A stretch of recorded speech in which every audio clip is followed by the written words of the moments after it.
Buckingham Palace is no stranger to jaw-dropping headlines, but this latest bombshell has left the world reeling. In a move that no one could have predicted, King Charles issued a public apology to his sons, Prince William and Prince Harry, for the pain caused by his actions during their mother Princess Diana's lifetime. The announcement sent shockwaves globally, but what's even more staggering is how William and Harry reacted. Their response was nothing short of unexpected. So, why has Charles chosen to apologize now, decades after Diana's tragic death? And what does this mean for the monarchy's future? Stay with us as we unravel the explosive truth behind King Charles's apology and the dark secrets of Camilla's long-standing betrayal. This isn't just another royal story, it's a saga of heartbreak, betrayal, and a family torn apart. According to palace insiders, Charles's apology took place at a high-profile royal event, surrounded by influential figures. Whispers suggest it was triggered by shocking revelations about Camilla's actions, a betrayal that stretches back decades and, some claim, continues to this day. Curious? You should be. Let's dive into the untold story of Camilla's role in one of the royal family's darkest chapters. Camilla's betrayal didn't start recently. It began in 1986, when her romantic relationship with Charles reignited while he was still married to Diana. This wasn't a fleeting affair, it was a deep connection that shattered Diana's marriage. Charles himself confirmed this in a 1994 TV documentary, admitting he remained faithful to Diana, until it became irretrievably broken down.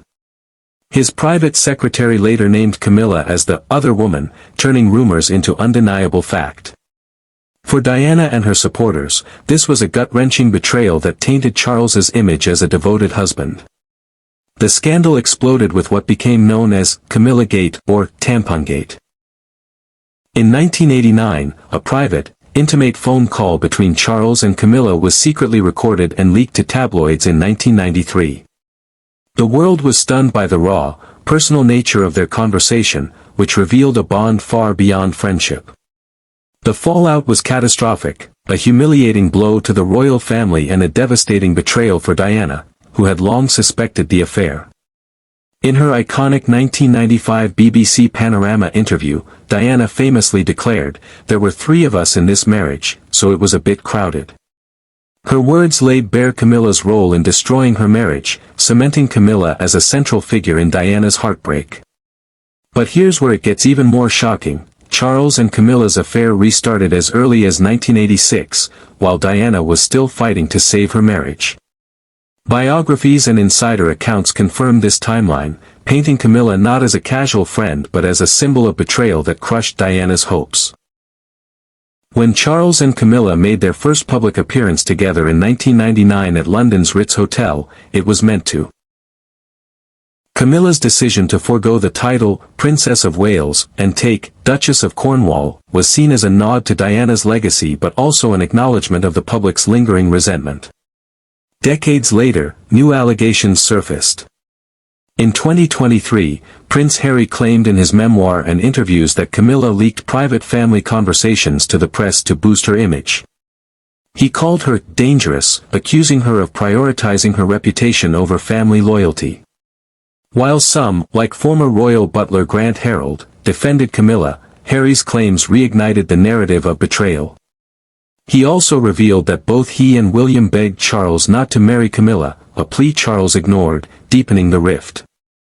Now, let's turn to Diana's heartbreaking journey, a story of love, betrayal, and unimaginable pain. Diana's marriage to Charles was no fairy tale. Their story began in 1977 when a 16-year-old Diana met a 29-year-old Charles, who was dating her older sister, Sarah Spencer. By 1980, Charles, under pressure to marry, turned his attention to Diana. She was young, aristocratic, and seemingly perfect for the role of royal bride. But for Diana, the courtship was rushed and overwhelming. Engaged within 6 months, she later admitted she barely knew Charles. The proposal, far from romantic, was driven by duty, leaving Diana feeling like a pawn in the monarchy's game. Their 1981 engagement interview revealed the cracks. When asked if they were in love, Diana said, "Of course," but Charles's vague reply, whatever in love means, stung deeply. It was a public sign of his emotional distance, a wound Diana carried privately. Their wedding on July 29, 1981, captivated millions, but for Diana, it was a day of heartbreak. Just before the ceremony, she learned Charles had given Camilla a bracelet, a discovery that made her question the marriage. "I thought, should I go on with this?" she later confessed, calling it the worst day of my life. As the marriage unraveled, Diana realized Charles's bond with Camilla never ended. By the mid-1980s, their affair was in full swing, leaving Diana devastated. In 1989, she confronted Camilla, saying, "I know everything," but Charles showed no remorse. Diana's pain manifested in depression, bulimia, and self-harm, struggles she faced alone as Charles offered little support. In her 1995 BBC interview, she spoke of her isolation, saying she was left without help in her darkest moments.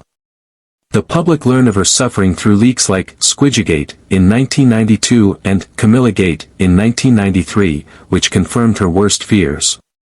When Charles and Diana separated in 1992, the palace often portrayed her as unstable while painting Charles as a victim. Their 1996 divorce stripped Diana of her Royal Highness title and most duties, leaving her to rebuild while Charles moved forward with Camilla. The media war continued, with Charles's supporters downplaying Diana's stability to justify his actions. Her global popularity, fueled by her work W.